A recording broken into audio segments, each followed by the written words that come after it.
So in this video, I just want to kind of cover some applications of electrochemistry, examples of batteries, electroplating, and so forth. So let's take a look at some batteries first. So a typical battery is referred to as a dry cell battery. Those Daniel batteries that we were looking at as we were learning about the parts of a battery, they're not really useful. Can you imagine trying to walk around with 2 beakers full of liquid hooked up to your phone in order to keep it charged? It's not very practical. So they've obviously developed a much more mobile technique for creating the 2 half cells and the salt bridge and so forth. So here's an example of a dry cell battery. So one of the important things is that you have, rather than a liquid salt bridge, you have a paste or a gel that the ions can move through, but it's not all runny. You have the outside area as one of the electrodes, you have the inside area as the other electrode, and they're separated by the salt bridge as well as some paper and so forth. So everything is reasonably dry. If you do wind up getting a battery that leaks, you'll notice that it's not runny, it's just kind of a little wet and messy. So here's a typical example of a dry cell battery, a zinc battery. You've got zinc as the anode, you've got manganese dioxide as the cathode. Not that you have to know what these reactions are, but here's an example of what goes on inside a battery. They've got lithium batteries, they've got nickel-cadmium batteries, and again, it's all very similar structure. It's just a matter of what's the reaction that's taking place at the anode and the cathode. Another kind of battery, these are more like those Daniel cell batteries that we saw. Lead storage batteries, basically your car battery, is a bunch of in series, I think that's the right term, in series cells where lead is both the reactant, or the reactant in the anode and the reactant in the cathode. So you have lead and lead oxide involved. So these things can be very dangerous, plus there's sulfuric acid. So you want to be careful using any type of car type battery because there's a lot of dangerous stuff in there. And once again, there's the overall reaction that takes place. Notice that they both electrodes go to PbSO4. So once you've created this stuff, you can recharge the battery, send it back the other way, but you always wind up losing some of this in the mix. So eventually the battery dies, you can't recharge it. Fuel cells are a different kind of battery. They are an electrochemical cell where you have to constantly provide the fuel for the battery, but in this case it's reasonably cheap, easy to come by, hydrogen and oxygen gas. But so the one big difference between a fuel cell is that you actually do have to supply the material all the time. You look at the anode and the cathode, and overall you see the reaction that you're creating water. So when you actually charge a battery, what you're doing is you're running it in the opposite direction.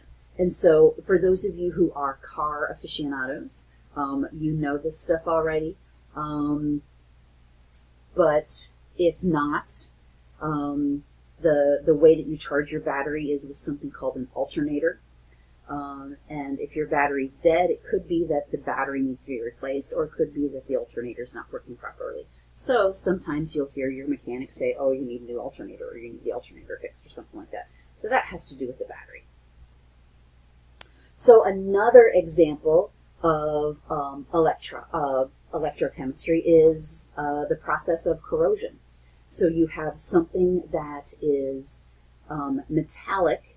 In this case, we have a piece of iron exposed to air and water, so it's exposed to oxygen. Under a wet condition, you can get the migration of electrons if it's in a moist area. And so what happens, we break down the iron eventually into iron 3+, And what happens at the cathode? Oxygen gets converted into oxide ions.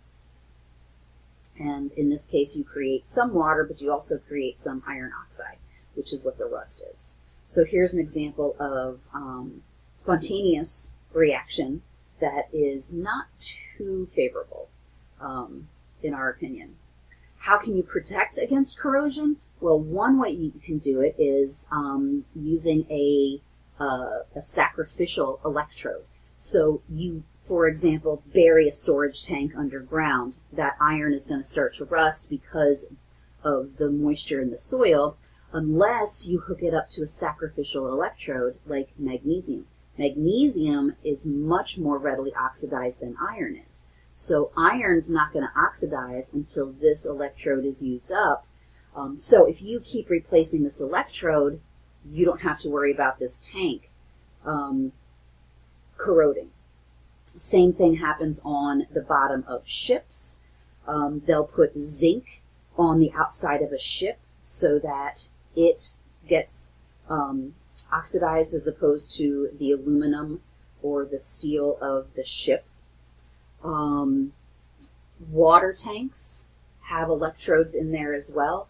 The sacrificial electrode is there to keep the inside of the tank pristine. Once that electrode is used up, then the inside of the tank can start to get destroyed. So if you want to keep your water tank in your basement, tell mom and dad if you want to keep your water tank in your basement for longer, make sure that you always replace that electrode. And then finally, the last idea is the idea of electroplating. So this is an electrolytic process. It requires energy. The other two actually are spontaneous. They're creating their own energy, batteries and corrosion. So electroplating, and we're going to do an electroplating demo for you, but basically you have an object that you want to put a thin coating on the outside of. So jewelry, gold-plated jewelry, silver-plated jewelry. A lot of times you've got utensils, kitchenware that's gold or silver plated or something like that. And so what they do is they put the object that's going to be plated as the cathode, and then the anode is the metal that you want to replace it with or coat it with. And then you put it in a solution of whatever the metal is. So you have, in this case, the silver ions going into solution, being oxidized because you're forcing the silver ions to be created.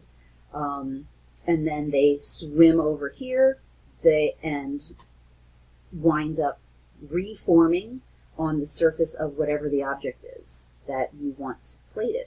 So you have the solution and the oxidation anode as the same solution. So as you pull in the ions to plate the object, the anode is there to replace the silver ions in the solution.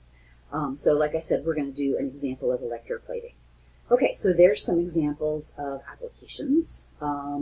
That now finishes up our unit.